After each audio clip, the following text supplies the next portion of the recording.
Hello, everybody, and welcome to this webinar, which is going to be around BD in the current times. We've got some great panelists with us today, and I would like to do their introduction one by one.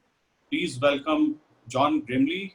John is the editor of Asia Law Portal. Currently, he's in Bangkok, but he is LA based.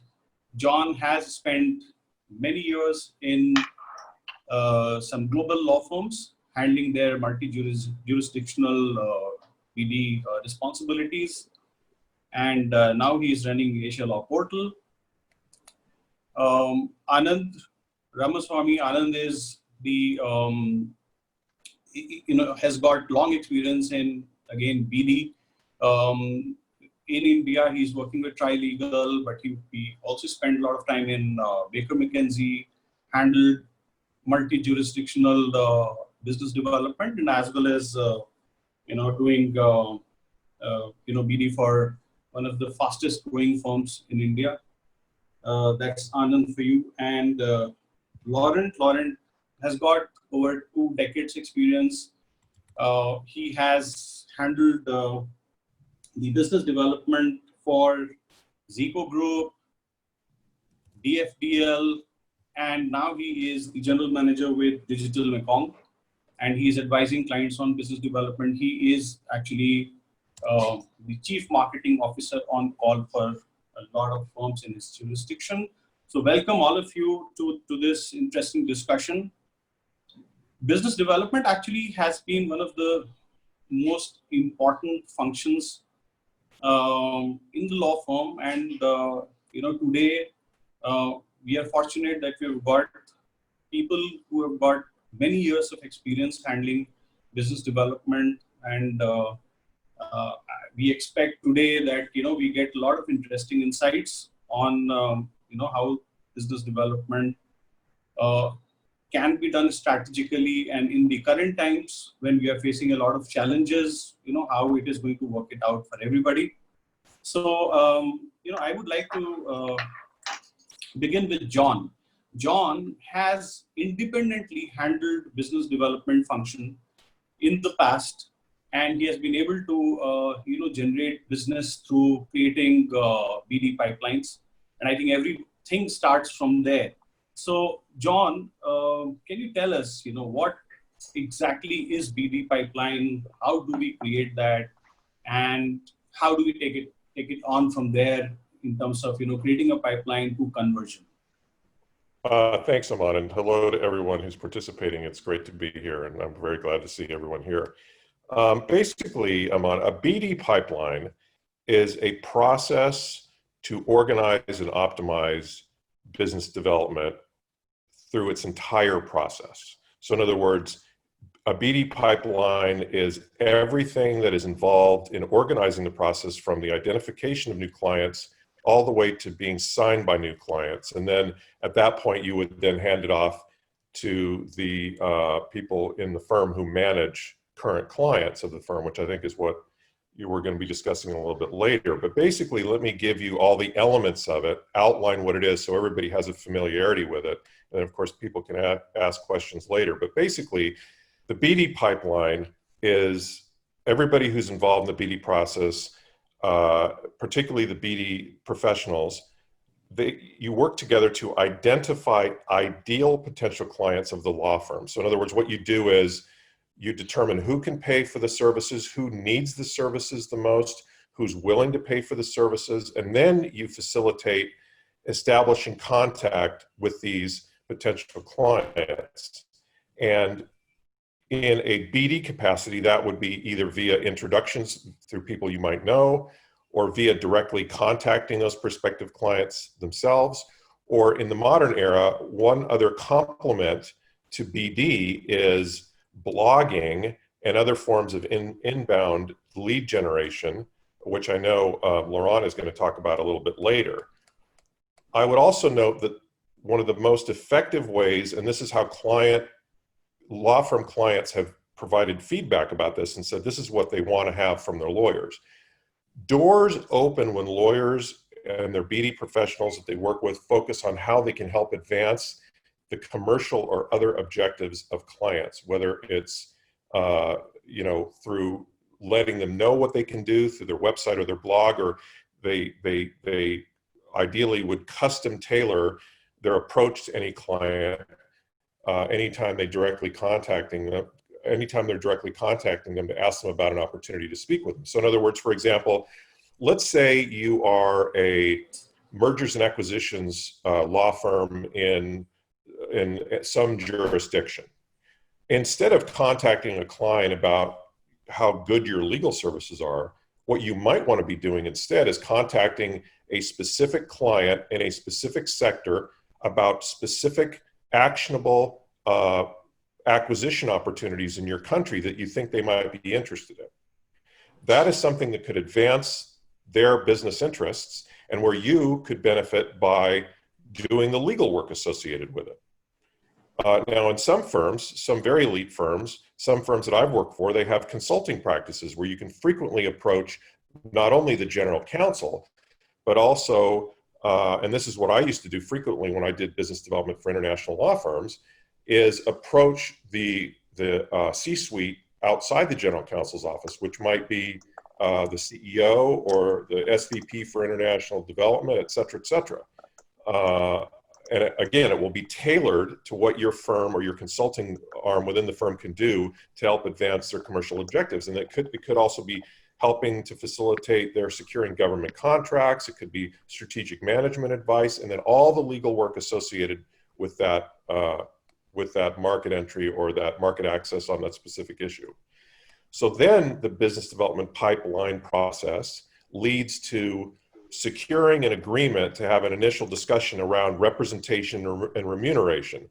And once you're going into that, you usually would bring in any BD professionals that have been involved in the process of identifying and initiating the discussion, the matter partners who would represent the client, were the client to be signed by the firm, and then you focus that meeting on how you can help the client with the client's needs. And then what I have found in almost every meeting that I've participated in, I've participated in hundreds of these meetings, the client brings up many more things above and beyond what you initially contacted the client about.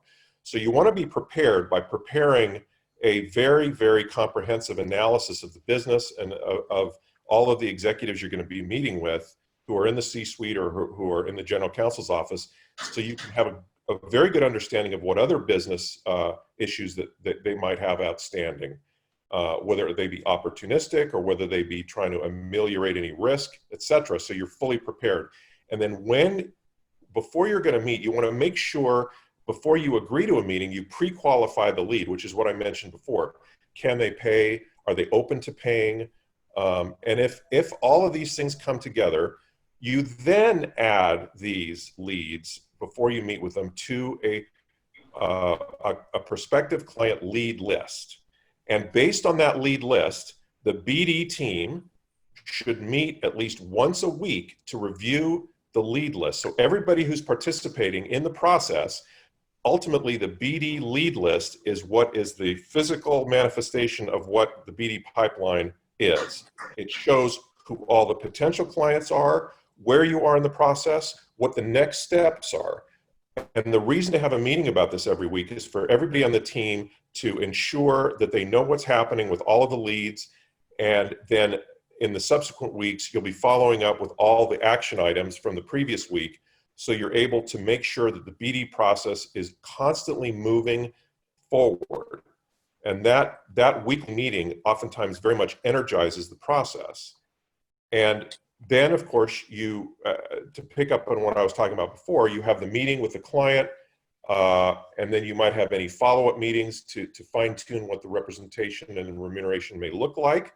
After that happens, immediately after that happens, if the client has indicated that they would like to engage the firm, you then draft a custom proposal, which includes a custom engagement letter that is specifically around outlining what it is the firm is going to do for that client specifically. And then assuming the client engages you, you then receive the initial client payment, and then you commence work, and then it is passed over to the people who are in the firm, who are operating the client maintenance work within the firm. And then in some cases, I worked the entire process. Essentially, I worked for a number of firms, and in particular, one AmLaw 100 law firm, where I did the entire business development process, to identifying new clients, to engaging those new clients. And the clients that I engaged were multinational corporations, foreign governments, foreign trade associations. And so I did all of the things that I've just talked about, including meeting with the clients, negotiating representation and remuneration, and then turning the clients over to the firm. And then once the firm has engaged with those clients, I sometimes also was involved in any work related to, let's say, following up invoices or anything of the sort. So everything, the entire process, essentially I acted as a rainmaker partner in a firm would, but I am a lawyer by training, but I did not bill hours. I just purely did business development on purely an international basis. So that is what a BD pipeline is. So I have a question common to both of you, and this is a very practical question that is actually faced by the firms, which is that, what should be the role of a BD manager within a firm? Usually, particularly in India, the rainmakers are basically the partners of the firm who are taking care of the business in their particular specific practice areas. While in some of the previous experiences I have with professional services firm, we would have a sector manager, we would have a key account manager who is not necessarily billing for his time, but their job is basically to identify opportunities in the sector and then do backward integration and align all the practices wherever there is a need for that client. At the same time, key account manager's job is basically to look at the opportunities within that particular client and then again do the backward integration with all other practices. So that is the role that in a professional services firm, a BD manager can play. But what to expect from a BD manager? What is the kind of BD team that the firms should have?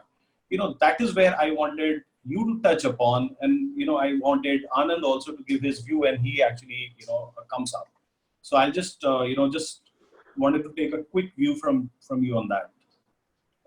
What I would say to that, Aman, is I think in a modern advanced law firms utilize their BD managers not only as they are utilizing them now, which is to support a rainmaker partner or any partner or associate that is involved in the BD process, but also try to give as much responsibility as possible to the BD managers to take time, to put more time on the table for the partners and the associates to bill hours. So rearrange the processes as much to allow lawyers to bill hours, and then the lawyers or the BD professionals that are doing BD to do BD. When I did BD in Europe for an American law firm, that American law firm had no offices in Europe. I was there on the ground, meeting with potential clients, and doing everything I could to bring the business into the firm. That is not what a BD manager does in a law firm these days. What BD managers tend to do is support the partners.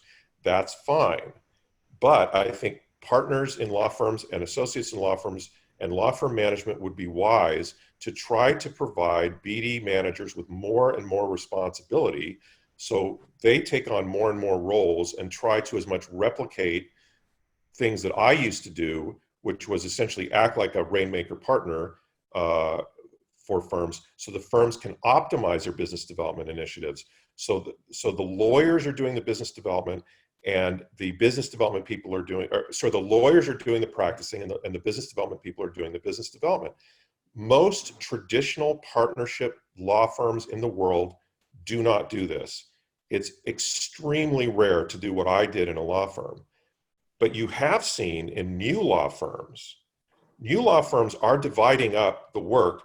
They're having the lawyers do legal work, and they're having their BD professionals do BD. So it would be why, and also in the big four accounting firms have pursuits teams that do essentially the entire process.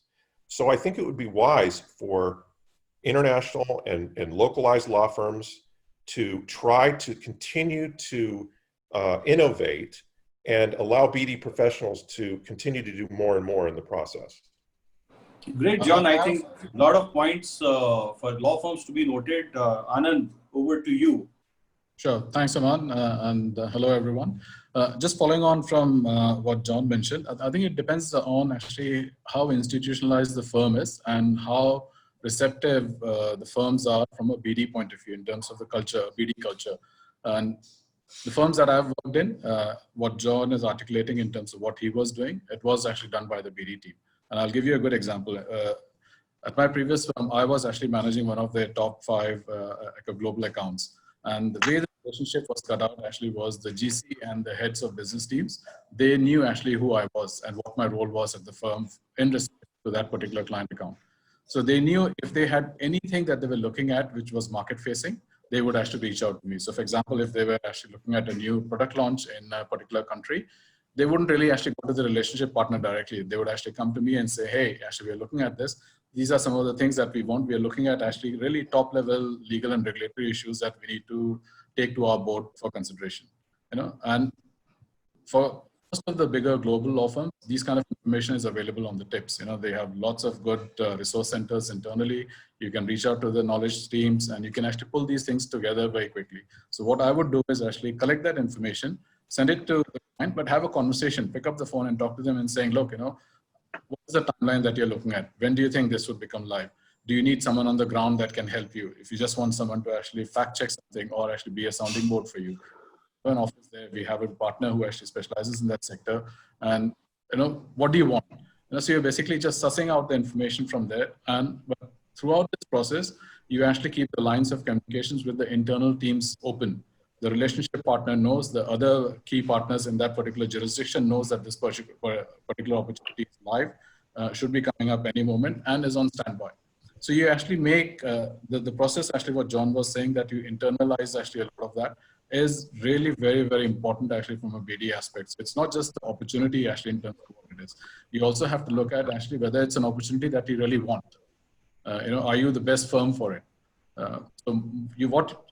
As a good BD professional, what we have to really do is actually suss the opportunity out, see whether it fits in nicely with what we are doing with that particular client, and whether it's actually going to really add to what the relationship that we have with them. If it is actually going to be really very small, run-of-the-mill kind of work, we might actually want to do it as a hand-holding. We know actually we're not going to really grow the relationship much, but it's an important stepping stone for us. But if we know actually that there is a cost issue or there are other considerations in play, I think what I would expect actually is to kind of really go to the partner and say, look, this kind of work is not really something that we should be doing.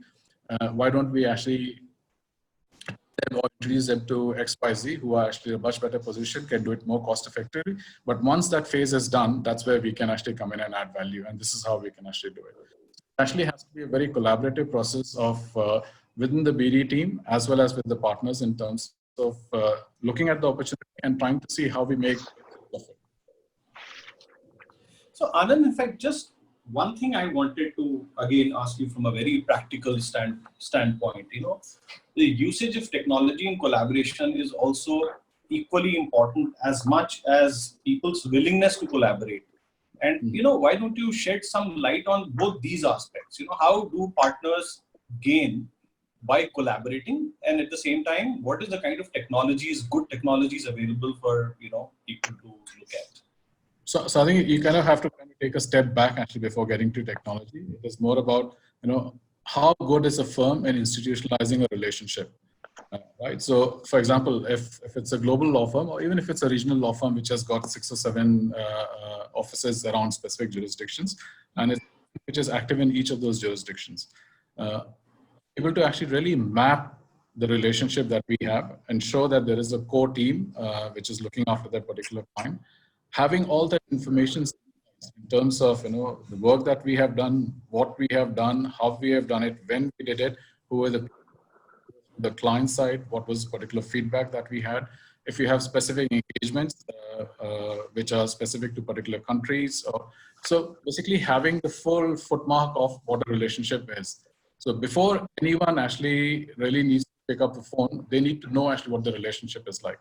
And more importantly, the BD person should actually have all that information at their tips. Because if you have to really circle back and collect it and talk to people, send emails, the opportunity is gone. How about technology? How about use of technology? So that's where technology comes in, where you can actually have set up SharePoints, or you ensure that there's a lot of technology out there actually by which you can centralize all this information. So it's a question of how good are you as a firm in centralizing each of those? How good you are at actually putting everything on CRM. So for example, I have an active relationship with a particular client. I'm actually going and meeting them. If I don't put it on the CRM, none of my other partners are going to know that I've actually had that conversation.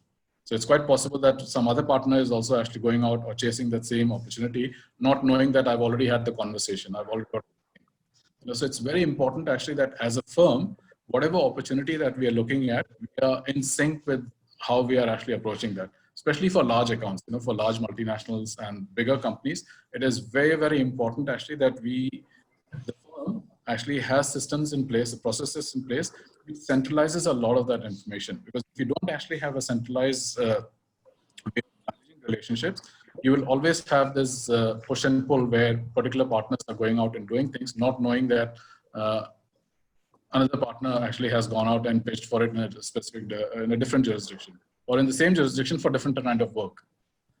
Because when you look at actually a larger transaction, you could have multiple roles of firms to come in.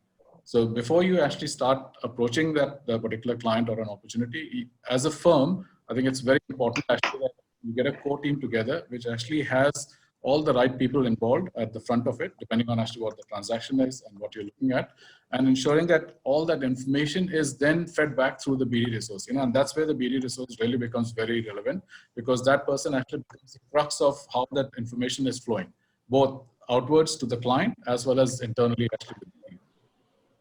Okay, and one eternal question that's going on, particularly in Indian market, is that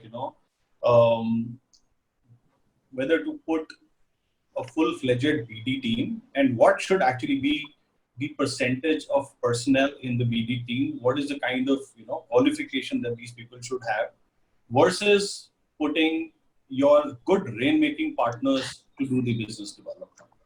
What's your view on that? Normally, actually, I would say the ratio is at least 1:8 or 1:10. So for every 10 lawyers, you need to actually have one BD person, I would say.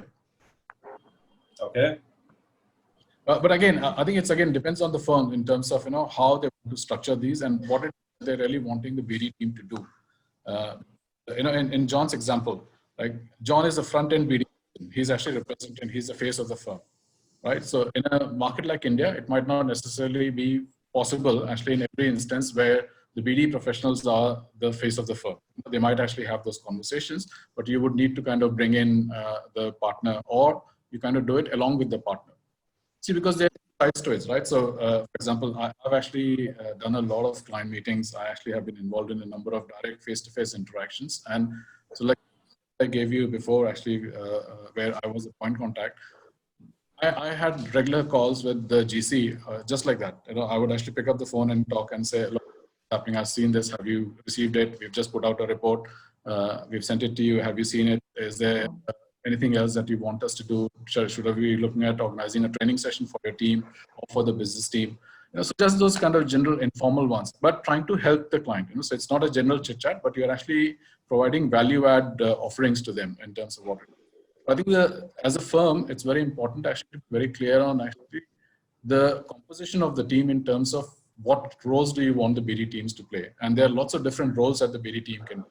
So you've got front-end BD who are actually going and sourcing deals for you or opportunities for you in the market, which John mentioned actually a lot of the accounting firms do as pursuits team, right? That might not necessarily work in the Indian context in terms of how it is.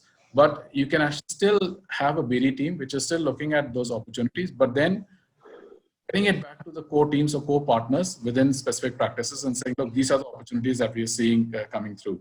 These are the relationships that we have. We've already done the homework of actually putting these nuggets together on what our existing relationship are, how many we've done in the past. We've lost 5 or 7 or whatever, and these are the reasons. And this is how we should be looking to approach these specific opportunities. These are the other connections that we have along with the GC. We also know the head of M&A, we also know the head of competition, or whatever the connects are, to be able to actually join those dots together and then look at the specific opportunity and say, what do we want to do? Because unless you're actually coordinated internally as a team in terms of how we are going to do it, it always comes back to bite you. Yeah, I think that's very well said. In fact, I'm just going to come back to you very quickly on one or two more aspects which are very important, which are related to with the positioning of the firms. But let me just quickly move on to Laurent. And so while the overall strategy of identifying markets and right opportunities are great, and John has also mentioned the role of blogging, I would ask Laurent, so what is the role of branding and digital, communications in the BD of any firm? Because you've been actually doing a great job over there, and I think everybody would want to hear from you as to what is the kind of role that the branding can really play in this. Thank you, Aman. Thank you for organizing all this and great insights from John and Anand. What I just want to share with you is a little bit of my experience in helping law firms engaging in their digital journey. And what I want to share with you is 6 practical, very practical and basic tips that I've seen over the years throughout my experience. And these tips are patterns that I've seen, that I've been able to observe along that journey. So one common first in the ASEAN region, when it comes to legal market of ASEAN region, most of the firm, I have to say, except to some extent in Singapore, are SME practices.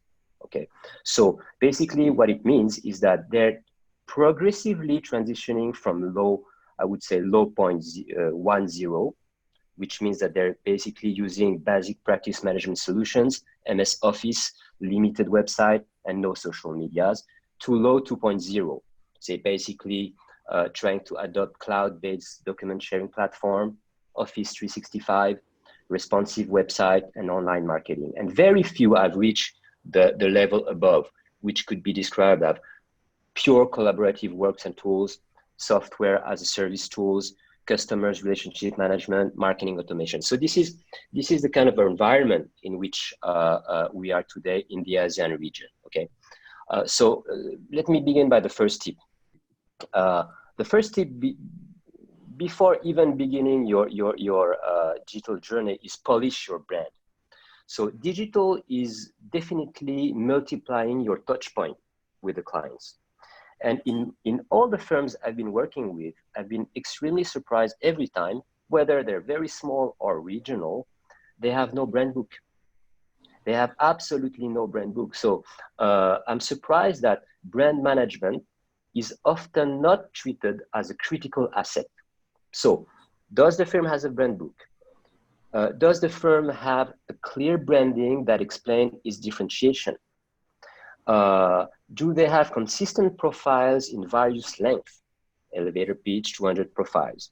Do they have consistent and original visual identity? Remember that digital is more and more visual, so we spend a lot of time in, trying to differentiate visually communications from the firm. So my first really basic tip is take care of your brand and be consistent across all the various digital touchpoints. I have to say that in the 2 previous regional firms that I was involved in, the brand book became a very important component of the firm and was governed directly by the board.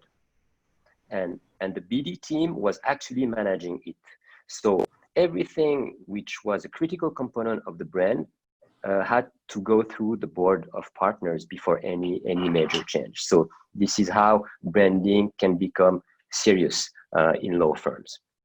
The second aspect is when you start to engage into digital, you need people to manage them. And we the discussion touched a little bit upon the role and the attribution of the BD team.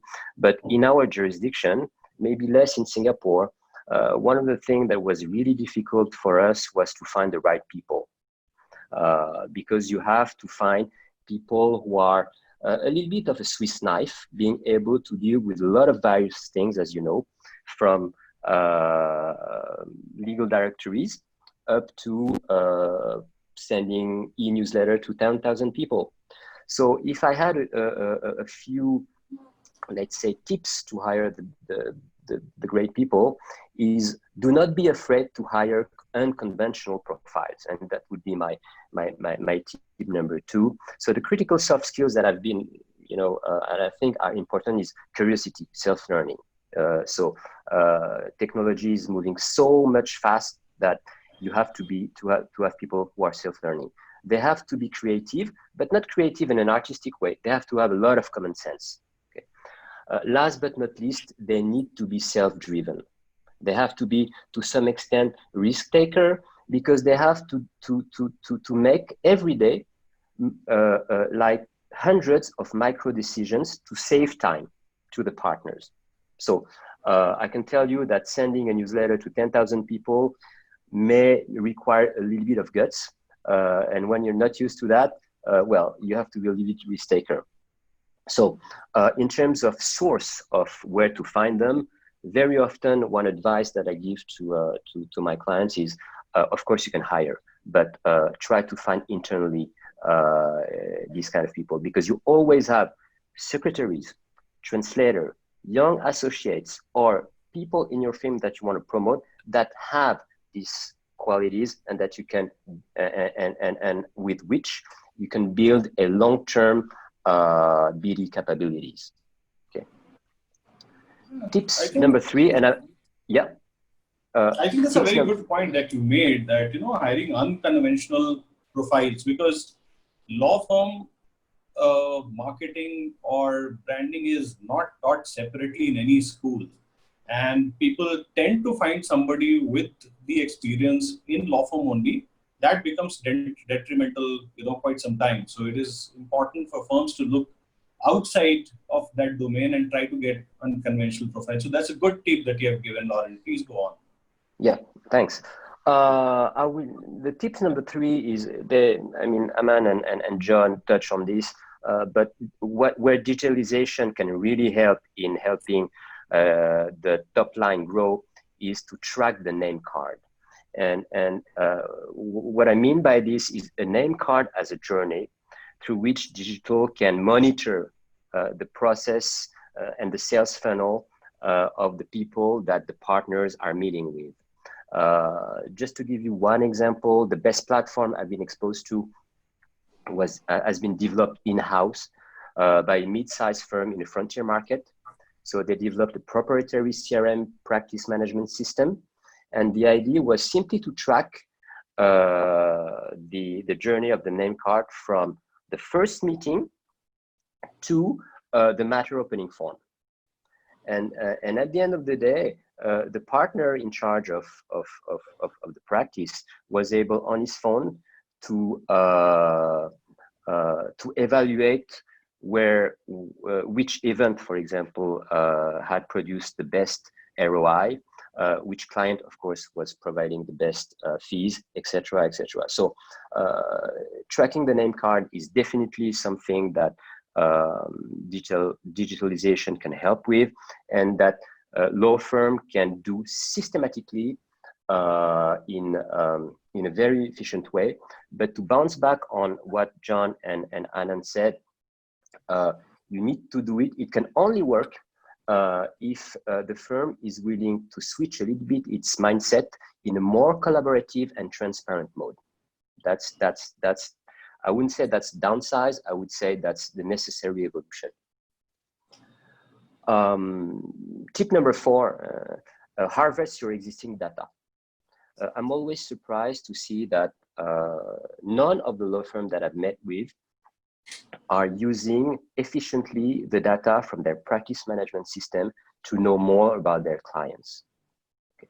So what we did, for example, in the 2 law firms that you mentioned, we started to extract their data from their practice management system, and we started to simply structure it, enrich it, which allows us to, first of all, define the mega trends of the business and be able to spot opportunities or growth opportunities within the various target segments where the firm was operating. And it was a very, very powerful source of intel that the management was using. And it's very simple to put in place. It doesn't cost any money. It just costs a little bit of energy and brain. And that is part of, I would say, a smart digitalization and a smart way to harvest your existing data as a law firm. Tip number 5, yes, digitalization requires investment, but you can invest smartly and wisely. Technology costs less and less. Lots of free and inexpensive tools are on the market today. Office 365 and G Suites offer a lot of collaborative tools. What I would recommend, invest in people, invest in the brand, and invest wisely in technology. I was still very amused by a small story 3 years ago. I was part of the CRM a team selection for a CRM system, and the partner in charge, the only slide he cared about is, okay, who did you work for? Who was the other law firms using this CRM? And of course, this CRM cost a bomb. So, and so what I mean by this is that you don't need to buy a Mercedes if you want to go from A to B necessarily. There are lots of different options which are less expensive. Last, tip number 6. Lots of off-the-shelf options. Yes, exactly. A lot. And you also have a lot. You can use Power BI, for example, to harvest your data. I mean, you can go use Google Data Studio. You can use a lot of on-the-shelf things that are already given. Yeah, just one question here. That what's your advice to the firms? Go for a custom-built CRM or go for an off-the-shelf kind of a CRM system? I would tend to say that what will make a managing partner very comfortable is that it's really, the CRM is really tailored to legal needs. And this is really something that managing partner are basically traditional people. They're not risk taker, so they are willing to take solutions that others have already tested before. So I would tend to say it's better if it's fully customized to your own needs. Definitely. Okay. Definitely. Last but not least, tip. Yeah. Digitalization is a no-brainer. You have to go for it, but you need to be ready for change. So my piece of advice is really branding, people, invest smartly, but be ready to adjust your mindset to transparency and collaboration. Okay, great. Thank you so much. In fact, one last question, because we have I think about 20 minutes left. So just 2-3 minutes quick takes from Anand and John on the positioning of the firm. So one of the questions that actually is doing the round roughly is that whether this is a full service firm, that should be the positioning to be able to cater to the to all the possible opportunities that are available, or to go for multi-speciality, or to go for a speciality. What is the kind of positioning that you really recommend to people? So, Anand, I'll start with you. If you can give your quick word on that, that'll be great. I think the positioning depends entirely on the client and the firm. Depending on who you're pitching to, what their specific needs are, you would want to position yourself accordingly. But overall, just from a market perspective, actually, it depends on how big you are, right? So the market automatically has a view of the firm.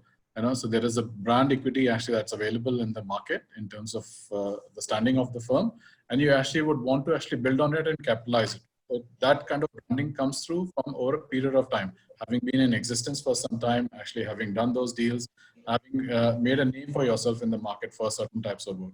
And that generally kind of catches on. So some firms are known for some kind of work. Generally, if you look at the global law firms also, that's how they've all come through. Some were known as banking firms, some were known as corporate firms, or some were known as those, the technology marquee firms, right?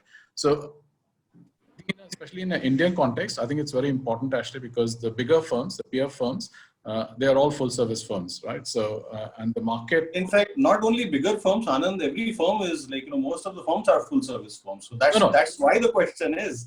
No, the full service in the sense that, they have teams. They don't necessarily actually have the capacity to do everything at the same level. See, right? I think when you say full service, I think the other thing which also comes along with it is quality. And they go hand in hand. So you cannot necessarily just say that I'm a full service firm because you have the capacity to do it. The market also needs to be able to recognize that you actually have the full service with the appropriate quality actually that the market seeks of it. So that's why I say actually the positioning actually depends entirely on who you are as a firm and what it is that you're really trying to get to actually with a particular client or with a particular set of clients or an industry. And that's where the positioning actually really starts to actually delve out. So for example, if you're actually, and Laurent actually gave an example that every time you don't necessarily need to be a Mercedes service, right?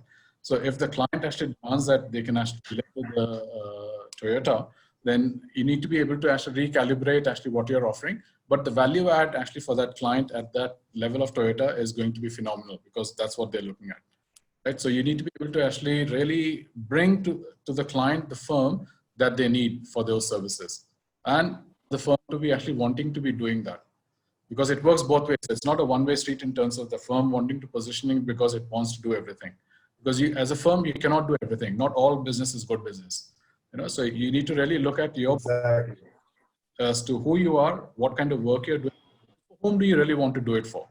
Because if you are not clear actually at that outset as a firm in terms of who you are and what you want to be, then it's actually a very difficult way to define actually or say how do you want to position yourself. Because then if clear internally as an articulation in terms of who you are and what you want to do, then it just becomes difficult to position and build on that brand. Yeah. So in fact, just one related question is that, how important is the BD and marketing planning for the firms?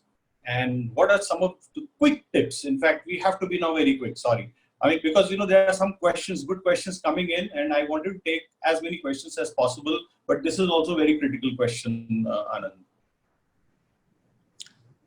Yeah, no, I think it's very, very important actually that the law firms, I think Laurent touched upon in terms of trying to really bring in people with a lot of creativity and passion and risk taking. And I think to me, the other two important aspects to that are people with the right skill sets. So they don't necessarily need to be with a law firm background or from, but anyone actually who's in the services background will fit in quite nicely. The only challenge actually with law firms is the way law firms are structured and manage themselves, because they have so many their own specific idiosyncrasies, which are quite difficult for someone coming in from a corporate world to really get in. So I think it's up to the firms to kind of see, and for the teams to see how do they actually, how do they kind of bring it in, and how do they position the services that are being provided to the wider firm. So what is their outreach? How are they managing that relationship? So from a planning point of view, of course, it's very, very critical actually that it's done actually not just on an annual basis, but then you kind of look at it every month, every quarter to kind of look at what is happening. For example, if you spoke to me in January, I would have had a very different mindset if you were going to speak to me, say, in April.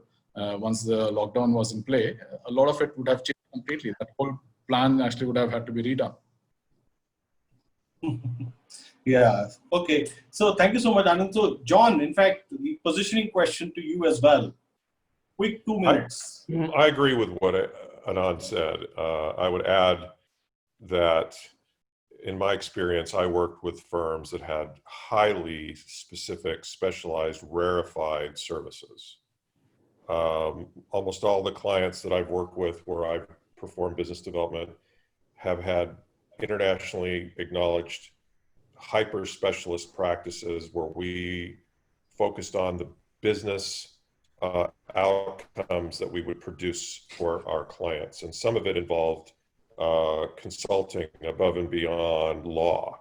So I think that if we look at the future and we consider where the law is going, we're going to see a lot of new entrants into the market, like new law firms and virtual law firms that are going to provide standardized legal services at a discounted rate. I think traditional partnership model law firms, in order to continue to remain highly competitive in the market, should become as specialized as they can. Okay, thank you so much. So we've got now some questions coming up, and I'm going to take them one by one. And the first question is basically, what resources are required to resume normal business operations after a major disruption to business, such as major viral outbreak or pandemic that has happened? And Anand touched upon that in January, it was different, and then the thinking changed completely, and the reactions probably have changed completely. So just take it up, please. Anand, what resources are required to resume normal business operations? I think the resources are already there. I think in terms of the question is actually, what were the resources doing actually when the when the pandemic was in play? So because the businesses would have tweaked, it's not that the businesses have stopped working. They're all still managing and continuing to discharge work. And so the BD side cycle of it also continues. It doesn't stop just because there's a pandemic. You're looking at different ways of platforms and different means of actually reaching to your clients. Things have become a lot more virtual, but the specifics and the dynamics of actually what was being done still continues. Where you were meeting, for example, you're having a face-to-face meeting, you're now actually having a virtual meeting. You're actually, so similar to this, you're actually having more Skype meetings, you're having Zoom meetings and other forms of platforms that are being used. So typically, actually, so if you were running seminars and conferences, now they're all kind of virtual, right? So what has changed is the medium, but the messaging actually and all the work that was ongoing before has still continued through. And I think the focus is actually more on how do you actually make it more impactful and how do you actually get it to the right audience. Okay, so the next question actually comes from for Laurent, and the question is that from a social media branding aspect, many full services firms post a lot of content which may not be useful to most followers. So would you recommend firms creating separate pages for different industry sectors or practice groups? And hoping that this would curate more interested followers. So this is for Laurent. I think that this can be indeed segregated. If I take a couple of examples, for example, Accenture is doing this quite well because they have actually a lot of different channels for their various, not only industry sectors, but practice groups such as strategy, operations, digital, and each of these business units have a separate, well, of course, a common branding, but separate channels. So this can be part of a beginning of answer. In one of my previous firm, which was Zico, to name it, Zico aimed to be a multidisciplinary services firm in ASEAN, and they had beyond legal, they created something like more than 10 or 12 separate business units. And what we did to make the offer more readable is that indeed we have structured the brand accordingly, and we have also we did a group site. But in terms of social media, notably on LinkedIn, we attributed an affiliated page for each of the business unit that would allow them to actually communicate on their own specific community. So to be more precise, it depends on, I think, on the magnitude of the firm and on the autonomy of each of the practice group and practice area. That would be a beginning of answer. Yeah, I think the key is basically that how big is your firm, how big are the practice areas, and what is the kind of content that is going out. Yeah. And if you know those parameters are satisfied, definitely is probably the answer for you, McLaughlin. The next question is for Anand. Thanks for organizing this engaging session. As we all know, that it's important to collect, synthesize, and publish engagement credentials, case studies, point of views, thought leadership, client reports. But how? Wanted to know from Anand, how much is actually done by Indian firms? This question is from Mayuk Roy, who's quite a knowledgeable guy in the knowledge management side. Thank you so much, Mayuk, for joining in. And this question is for Anand. Yeah, I think we do it all the time. And if you're not doing it, actually, and if you're not making it specific to the client request, and if you aren't really taking the time to make it as specific to the issues that the clients are raising and how you're going to be adding value to those issues and concerns that the clients have, it's going to be a very difficult task because that's the first thing that they're seeing, right? So before you actually go and see them, the documents that you're sending over, whether it's pitch material, case studies, and all of those, really showcase your expertise and the knowledge that you have in that particular sector and in that area that the client is actually seeking help with. So if you're not really able to actually articulate that in the written document in the first place, it becomes an uphill task actually when you get on to presenting it actually in person. So it's very important actually that that document doesn't need to be long. Actually, it really needs to be very short to the point, but it should really bring out in terms of how the firm is really going to add value and the experience that it has and the key people who are going to be discharging that work. Everything else in terms of fees and about the firm and everything can come at the back, but the first initial 5 or 6 pages actually should really focus on the client, what their opportunities, what the engagement is, and how you as a firm can really add. And it should all be symmetrized so that when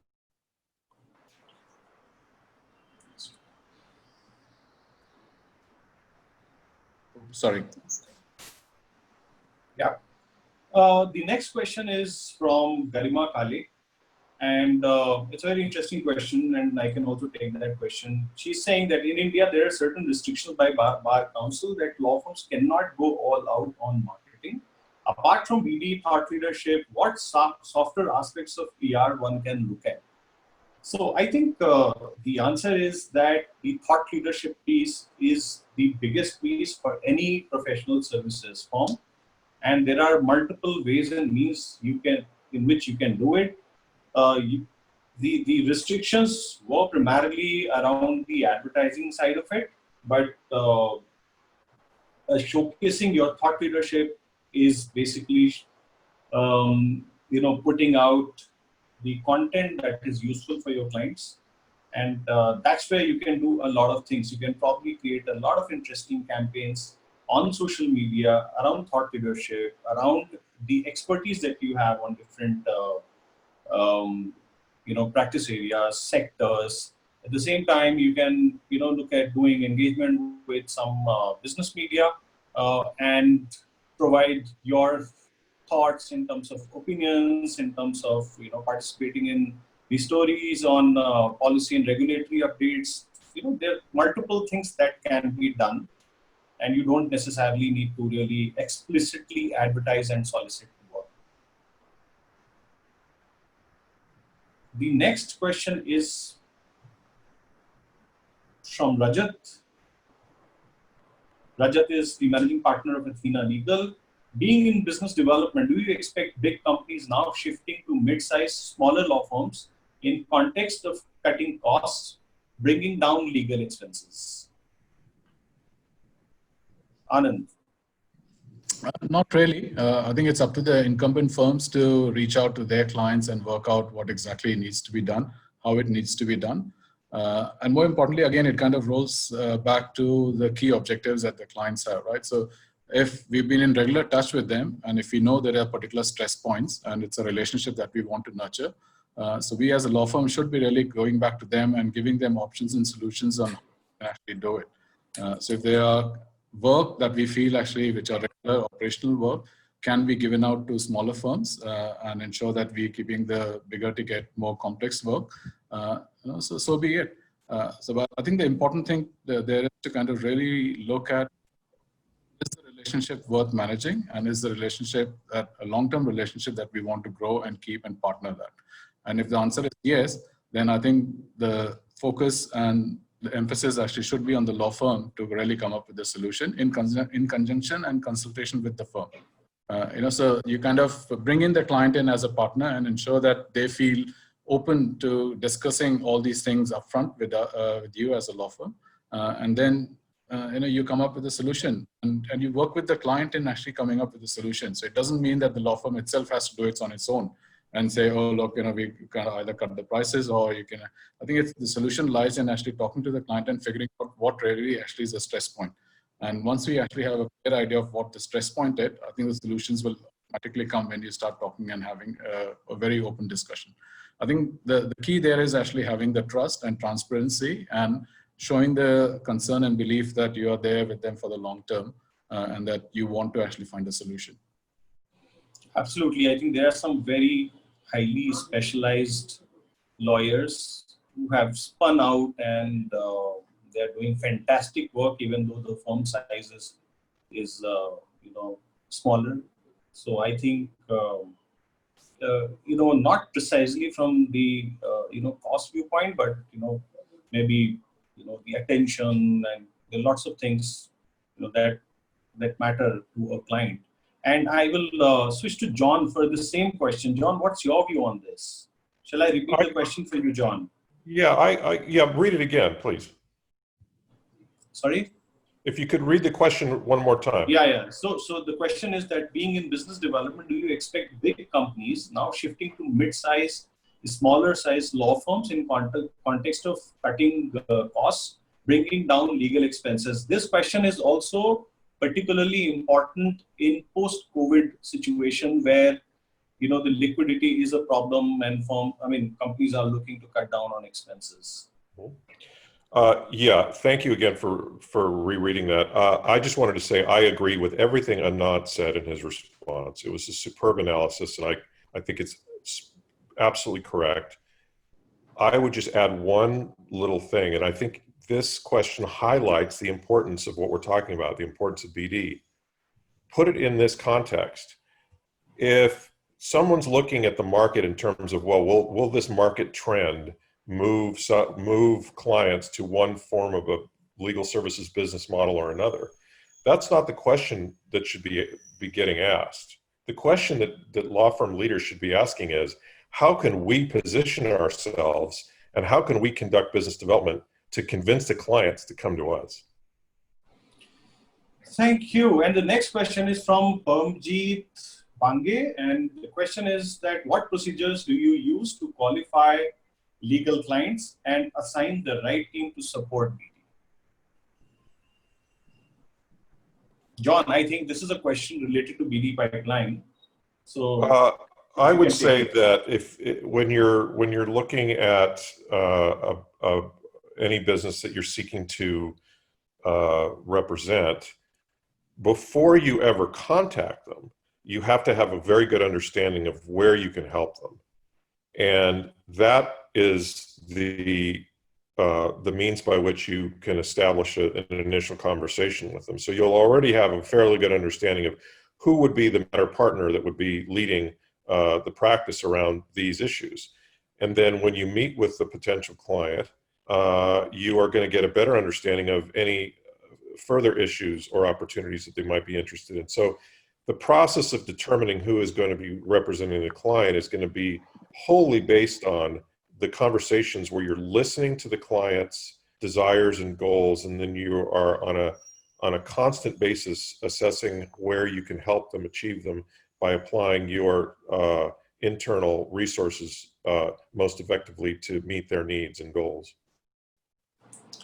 Okay, another question for you, John.